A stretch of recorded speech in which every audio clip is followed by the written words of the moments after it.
Abertis us ofereix aquest programa.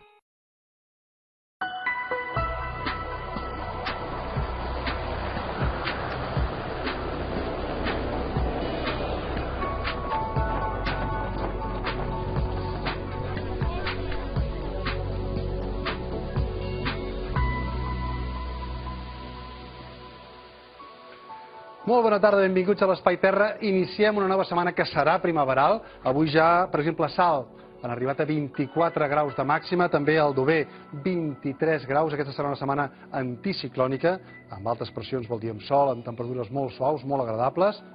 Seguim amb aquest temps de Califòrnia. Atenció, perquè els que vulguin deixar aquest temps, avui, atenció, perquè tenim un sorteig que ens pot portar fins a Cardiff, amb vols de Vueling. I a més, tenim aquest reportatge refrescant de la Mireia Segú. Aquest dilluns la Mireia Segú ens portarà a conèixer l'únic taller del món que es dedica a la fabricació del patí català de fusta. Aquest tipus d'embarcació, elaborat totalment de forma artesanal, no té pas gaires anys. Va néixer a les platges de Barcelona no fa ni 100 anys, per tant és relativament nou. Però com podrem apreciar en el reportatge, la navegació amb aquest tipus de nau, sense motor i en contacte directe amb el mar, és una experiència extraordinària. Ho veurem de seguida a l'Espai Terra, amb Tomàs Molina. Entrem en matèria perquè hem de seguir parlant d'aquests incendis forestals que, de mica en mica, sembla que la cosa sembla que la tenim força controlada. Però no en va, hem de fer una mica de balanç dels incendis que hi ha hagut durant aquests 3 primers mesos de l'any. De fet, és el pitjor episodi d'incendis forestals hivernals des del 1984, donaven fonts de Medi Natural. S'han cremat més de 1.500 hectàrees en 228 focs. Potser els més importants han estat els d'aquest cap de setmana, que va haver-hi a les comarques de Lleida o també en algun punt de la costa catalana.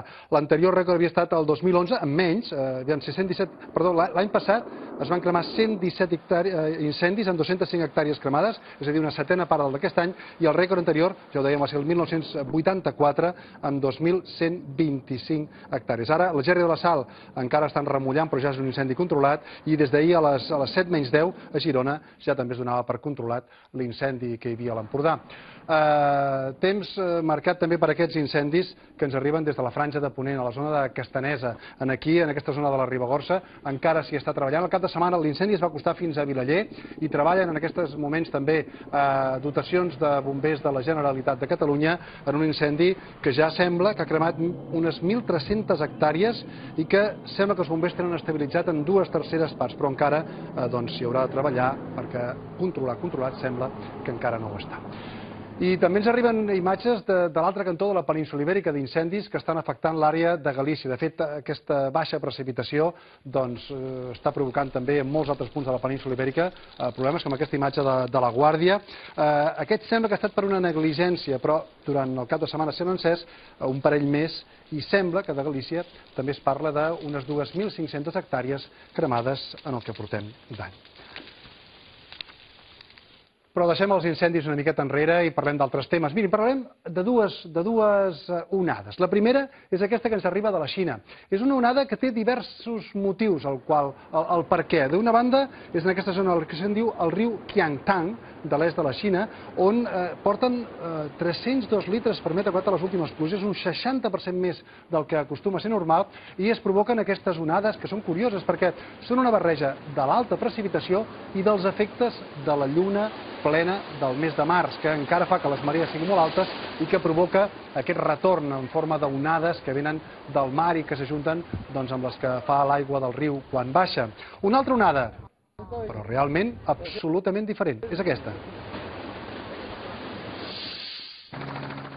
Una mena d'onada que provoquen una cinquantena de taurons a Austràlia. Això són imatges al costat de Perth, Austràlia, aquest país continent, i el que estan fent aquests taurons és caçar. De fet, allò que diuen del peix gran es menja el petit, doncs en aquest cas els taurons s'estan menjant un banc de tonyines que alhora s'estava menjant un banc de peixos petits. I mira, aquí tothom fa un festí, no sé si ho veuen, però és una festa o és una onada d'aquelles allò més marcades de la natura. Fins a 50 metres feien aquests taurons.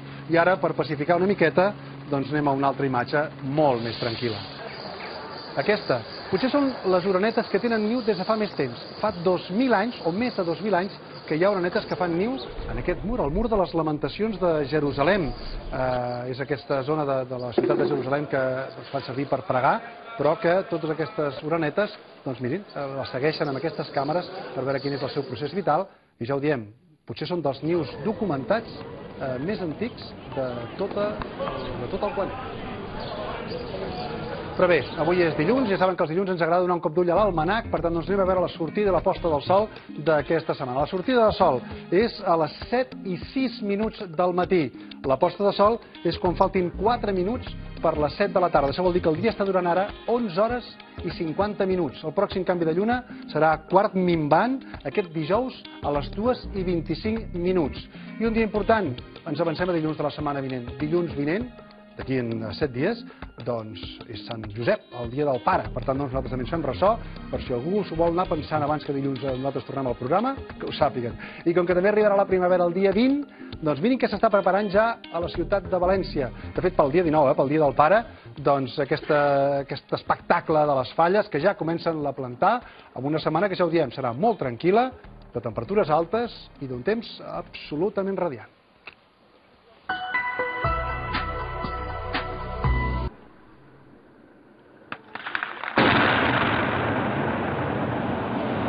Demolició. Aquestes són 4 torres que havien marcat la línia de la ciutat de Kent, al sud de les Illes Britàniques, al sud d'Anglaterra, i han estat derribades. Aquestes torres de refrigeració que feien 100 metres i aquesta xemeneia que feia 130 metres d'alçada. En els últims 50 anys havien marcat el paisatge i ara, des d'aquest diumenge, han estat demolides i ja no s'hi veuran més en aquesta zona del sud d'Anglaterra. Ara, ja ha canviat el paisatge, veiem caure la xemeneia, però ara potser algú vol anar fins a la zona de Cardiff, en aquest cas a Gal·les. I per això són aquest paisatge, allò de paisatge humit, amb la gespa, amb aquests núvols bastant freqüents, a la persona que sigui capaç d'endevinar la pregunta que els farem a continuació. Ja saben que són 2 bitllets en Vueling per anar, en aquest cas, a Cardiff, a Gal·les. Què han de saber o què han de contestar per veure qui hi va? Doncs la pregunta aquesta que els proposem. Han d'haver estat atents al programa. La pregunta és aquesta. A quin país, jo diria, a quin país, continent, illa, que els hem mostrat avui un grup de taurons que atacaven un banc de tonyines?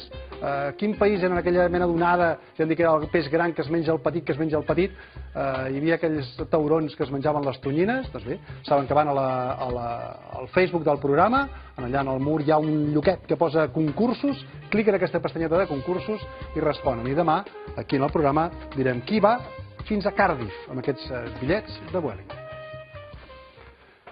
I sempre els dic, si no els va a la pestanya de concursos, també poden anar a la web del programa tv3.cat/espaiterri i allà també poden respondre a la pregunta que els proposem.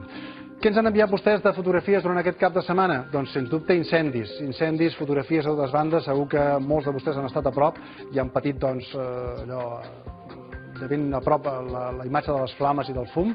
Aquesta és una imatge de l'incendi de Calbinyà, que els bombers diu que en aquesta zona van fer un contrafoc per intentar aturar el foc, en aquesta zona de l'Alt Urgell. Aquí, un hidroavió recollint aigua a l'estany de Banyoles per apagar probablement els incendis aquells que hi havia a la zona de l'Empordà aquest cap de setmana i que per sort ja estan controlats. I finalment aquesta fotografia del foc de Castanesa, que aquest encara s'hi està treballant i hi ha bombers de la Generalitat que també hi treballen en aquest moment, que és un terreny difícil per tota l'orografia, sort que del vent ja ha anat encalmant i per tant la cosa podria pintar millor. Patins de vela com aquests, que són de Formentera, és a dir, en molts punts de la costa, sobretot a la costa de llevant de la península Ibèrica, Catalunya, el País Valencià, però també les illes, hi ha molta afició al patí. Aquí es tenen aquests, o també altres tipus de barques, que vostès en sabien que parlarien de barques, i miren, ens han enviat aquestes, en aquest cas són barques de pescador, en aquest cas de Calella, o aquesta altra, una barca abandonada, ja molt abandonada fa molt de temps, però ens ha fet gràcia, com estava també colonitzada, amb tot de musclo, que no sé exactament si són músculs, hauríem de mirar-ho de més a prop per veure quin tipus de múscul espectaculars. La primavera, que s'acosta per tot arreu i que fa que canviï el paisatge, aquesta imatge de l'Auró a Mallorca, amb aquests arbres florits ja, amb aquesta primavera que és aquí i que no sembla que ens hagi d'abandonar. Aquest gaig blau, que també deu dir que s'acosta a la primavera, perquè havia aquí a Catalunya, segons ens diuen al Parc Natural, doncs a aparellar-se i a tenir cries, i aquí el tenen magnífic volant, o aquest altre, que ha estat molt curiós el cap de setmana, perquè hi ha hagut núvols de vent molt particulars en tota l'àrea del Pirineu, aquesta iridització, quan els núvols estan formats de gel, aigua i partícules de gebre, moltes vegades agafen aquest aspecte de colors estranys que se'n diu iridització. I finalment, aquesta confluència. Júpiter i Venus, ara si miren cap al cel, si surten, veurà que estan molt junts, molt espectaculars. Són Júpiter i Venus que dominen el cel nocturn. Avui i demà no s'ho perdin, no deixin de mirar-ho. I demà tenim un reportatge de la Cori Calero, un reportatge que ens porta fins a Taradell, allà als tonis de Taradell, tots aquests carros, aquest paisatge de carruatges que es mouen per la ciutat, els 3 toms. Demà ens ho explica la Cori Calero. Fins demà.